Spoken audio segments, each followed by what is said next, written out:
Hey y'all, welcome back to Coach Quip. I'm Coach Robyn. I'm Coach Chris. And today, this is episode 190. We're almost at 200, TBD on what we do. But today, this one's super relatable. What to do when you're just not feeling it.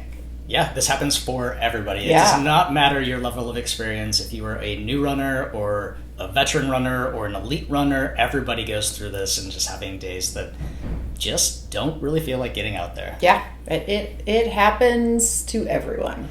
So today we're going to talk about why that happens, what you can do about it, and how to keep showing up for yourself even when it's hard.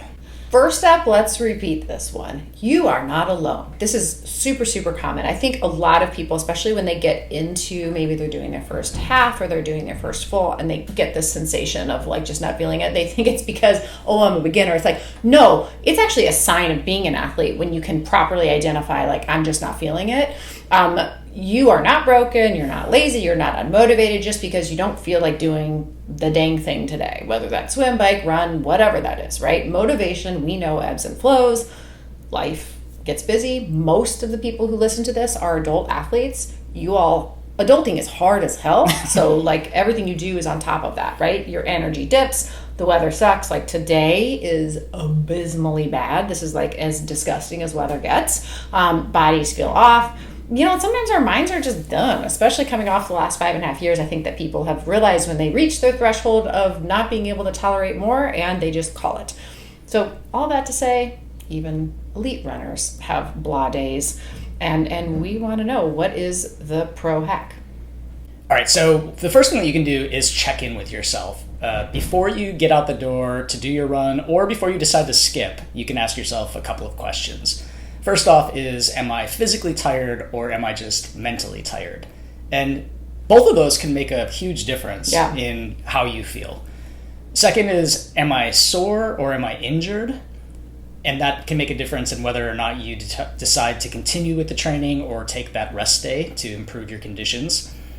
Have I been training hard with no break? So are you due for a rest day? Yeah. This is also why it's so important to use purposeful periodized training. If you train hard week on week on week and you don't give yourself the appropriate cut weeks, your fitness will never have a chance at showing up, right? So fitness is only made possible through the recovery phase, whether that's taking a day off or taking a cutback week or a reverse taper or a regular taper.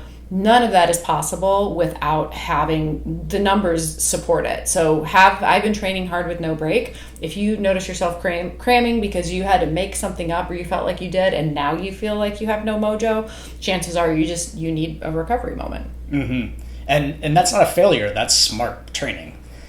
And the last thing to think about is something else in my life draining my energy? So we always say stress is stress is stress. Is your workload higher? Is your life load higher? Because that might be impacting your ability to have motivation to get out there and train.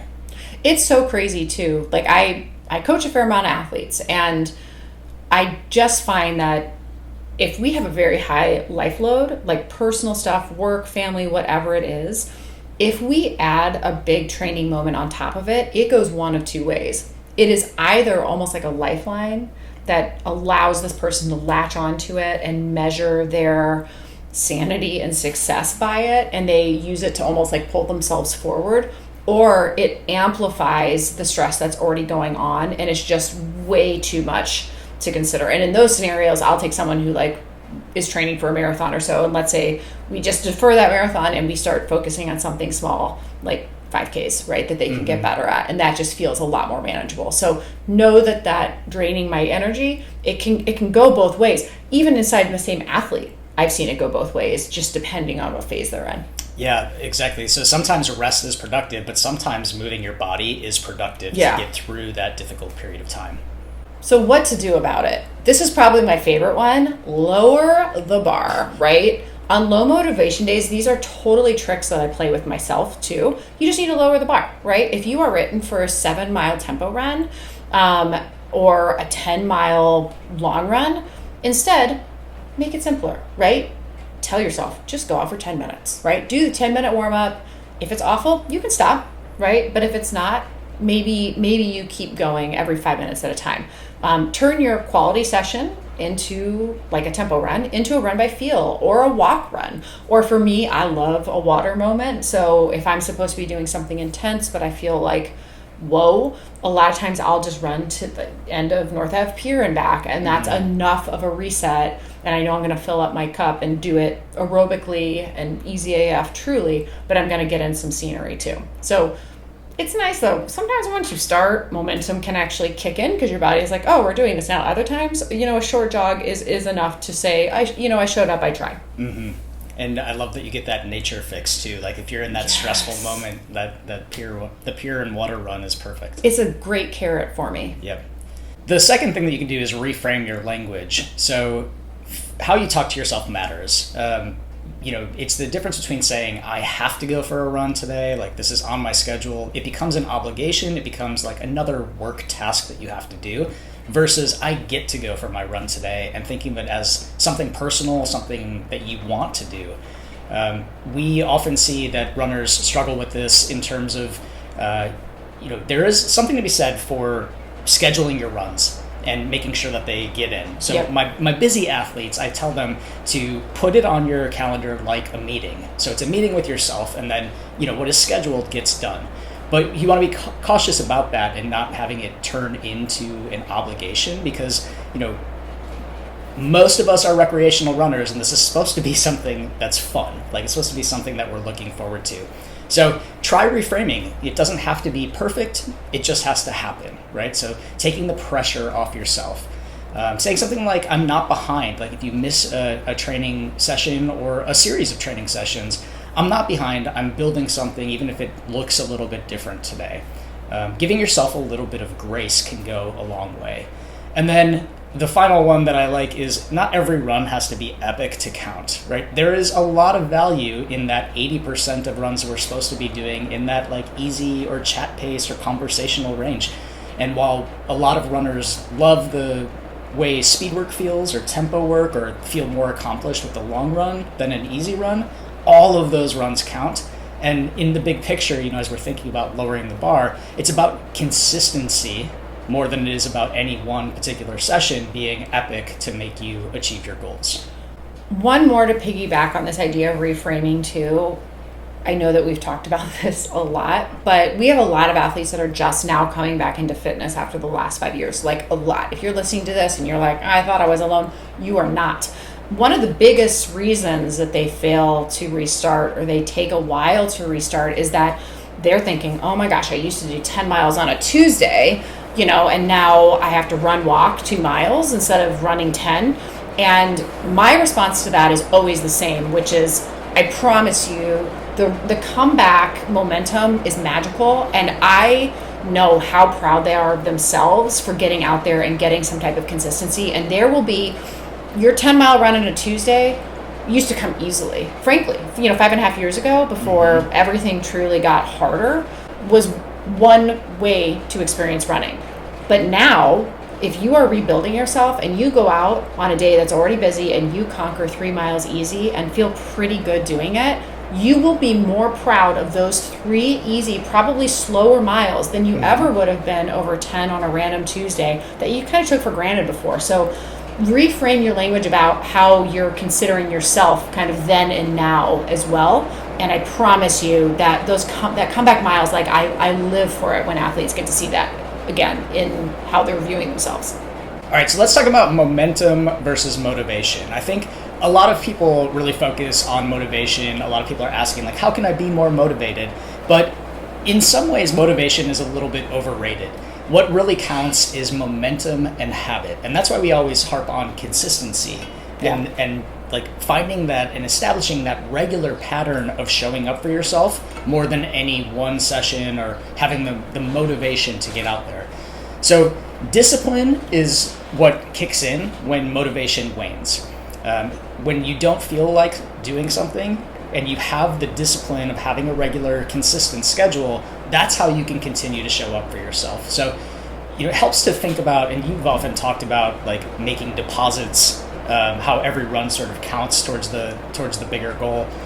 And not every deposit has to be huge. We just need to show up and put something in our training bank so that we can keep that momentum going. So last, when do we know? When should we skip or miss? When are we going to focus on being kind to ourselves? So did you miss your run? Did you blow off a whole week? Cool. You're human. It doesn't erase all the progress. I think a lot of times when people miss things, they're like, oh, it's all gone. I'm like, no, it isn't all gone. You haven't completely fallen off. We just got to figure out how to begin again, right? I really like generally the rule of like, if you take a day, take the day, right? And then try to make it not 2 days, right? Unless you really need it, and then figure out how to, again, get started going again. Don't put guilt on it. Don't punish yourself. Don't ruminate on it. Do not make up. Let me repeat that one. Please. Do not make up training. It doesn't work like that. Progress is never linear, right? Consistency never means being perfect.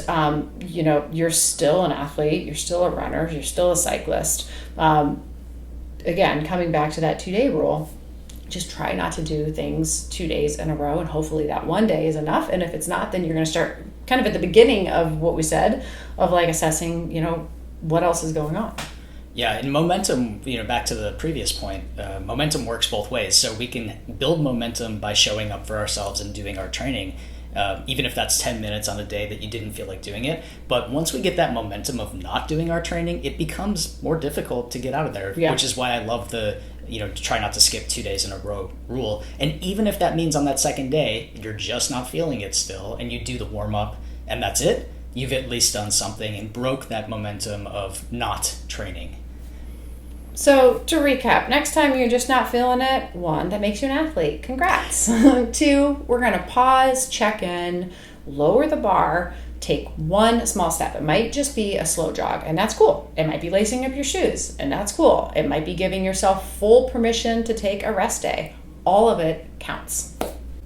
And last but not least, dangle a carrot. Like for me, the water carrot is a big one, but I'll also dangle, like if I'm not supposed to be maybe spending money eating out, but I know I really want sushi, I'm like, well, if I do 3 miles, easy, however, run, walk, however want to do it, whatever that lowered bar is, if I complete that, then I can order myself sushi.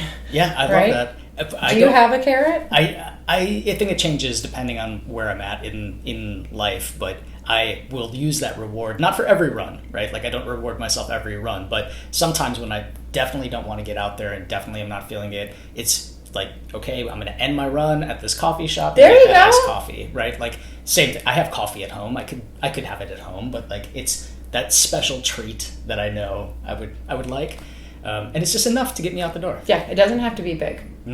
All right. We hope that you are feeling it, but if you're not, keep this episode 190 handy. Thanks for listening to Coach Quip. Original music performed by Mend.